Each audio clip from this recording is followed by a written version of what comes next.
The Galaxy S7 was one of the best phones of 2016, and with the launch of the Galaxy S8 right around the corner, the S7 is about to get a lot dearer and easier on the pocket. Let's talk about the front-facing camera on the Galaxy S7. The Galaxy S7 features a 5 megapixel, 1.34 micrometer sensor size, f1.7 aperture front camera. And all of these specs make us believe that the Galaxy S7 might be having an amazing front camera, but that is totally not the case.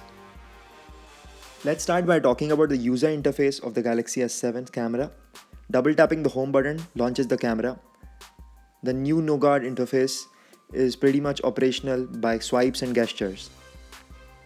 The camera has a lot of capture modes and a lot of filters are baked right in the app itself.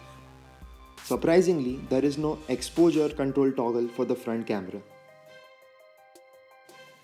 Let's now dig deeper into the settings of the front camera.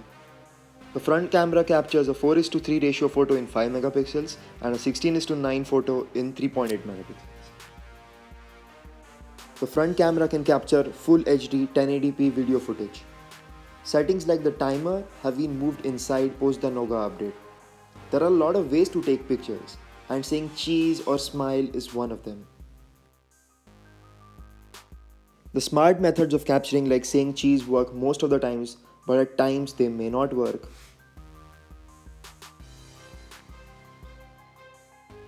Next, we have a set of features called beauty mode that allow us to tweak the way selfies look. There's this feature called slim face. Do you actually notice any difference? I sure do. You can also tweak the size of your eyes. Let us now look at outdoor selfie samples in good lighting conditions. Most outdoor shots turn out great and the dynamic range is very well balanced, the details are very good and overall details are well preserved. But there's no way to change the exposure settings on the front camera, which is a very surprising omission from Samsung. In this shot, the background is overdone by the camera, but the subject is very sharp and the colors are good.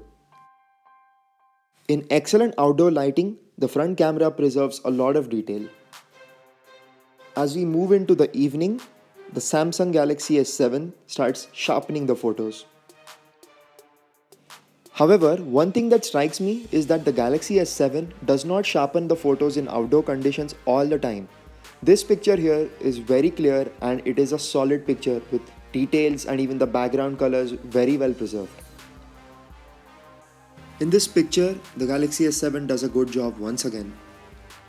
In this picture, sharpening is very evident and it makes the skin tone look like it's not. In this picture, the S7 takes a wonderful shot in similar lighting conditions. And in this shot, the sharpening returns. It's very funny of Samsung.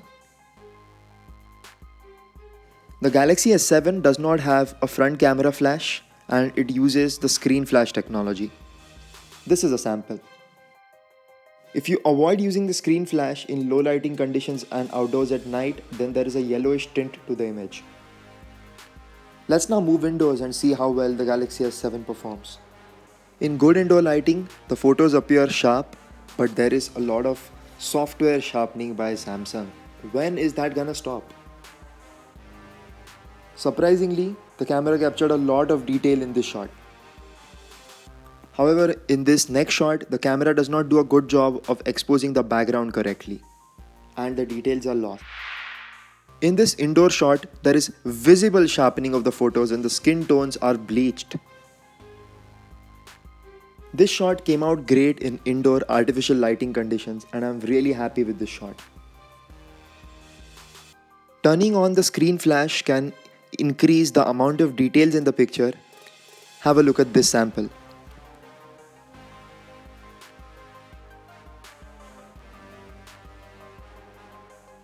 This is a picture taken outdoors and this is the same picture taken indoors under artificial lighting conditions. Such is the drop in quality. The biggest flaw of the Galaxy S7's front camera is Samsung's software processing, which oversharpens the images at times, undersharpens them at the other times, and as a result, the images produced are mixed bags.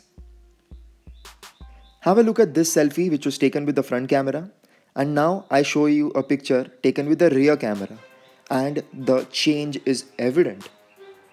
So on an average, the front camera of the Galaxy S7 takes pretty good pictures, but the over sharpening destroys most of the good images, and it is definitely the S7's weakest link.